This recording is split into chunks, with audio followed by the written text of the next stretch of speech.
మీ పిల్లలు తినేటప్పుడు ఫోన్ లేకుండా తినలేరా? ఒకసారి ఆలోచించండి. అది కేవలం అలవాటు కాదు, భవిష్యత్తులో ఆరోగ్య సమస్యలకు మొదలు కావచ్చు. చాలా మంది పేరెంట్స్ పిల్లలు వీడియోలు చూసి నిశ్శబ్దంగా తింటున్నారు అని సంతోషపడతారు, కానీ కొంతకాలానికి పెద్ద మార్పులు కనిపిస్తాయి. ఇప్పుడు అసలు సమస్య ఏంటో తెలుసుకుందాం. ఒకటి, ఆకలి గుర్తుపట్టలేరు. స్క్రీన్ మీద ఫోకస్ ఉండడం వల్ల పిల్లలకు నిజంగా ఆకలి ఉందా లేదా అనేది అర్థం కాకుండా పోతుంది. ఇక రెండు, ఓవర్ ఈటింగ్ లేదా అండర్ ఈటింగ్.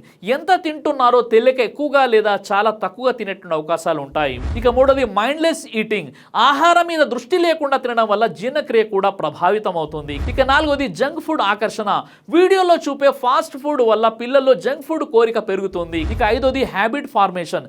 చిన్నప్పటి నుంచే ఈ అలవాటు పడితే తర్వాత మార్చడం చాలా కష్టం అవుతుంది. ఇక ఆరోది, ఫ్యామిలీ కనెక్షన్ తగ్గిపోతుంది. కలిసి కూర్చొని తినే సంస్కృతి మాయమవుతుంది. ఇప్పుడు సొల్యూషన్ చాలా సింపుల్. తినేటప్పుడు మొబైల్, టీవీ పూర్తిగా ఆఫ్ చేయండి. ఫ్యామిలీతో కలిసి కూర్చొని తినే అలవాటు పెంచుకోండి. స్క్రీన్ టైంకి పరిమితి పెట్టండి. పిల్లలకు మైండ్ఫుల్ ఈటింగ్ నేర్పండి. ఆహారం మీద దృష్టి పెట్టి తినడం గుర్తుంచుకోండి. ఆరోగ్యం ప్లేట్లో ఉన్న ఆహారంలో మాత్రమే కాదు, ఎలా తింటామన్న దాని మీద కూడా ఆధారపడి ఉంటుంది. ఈ వీడియోని లైక్ చేసి ప్రతి ఒక్కరికి షేర్ చేయండి.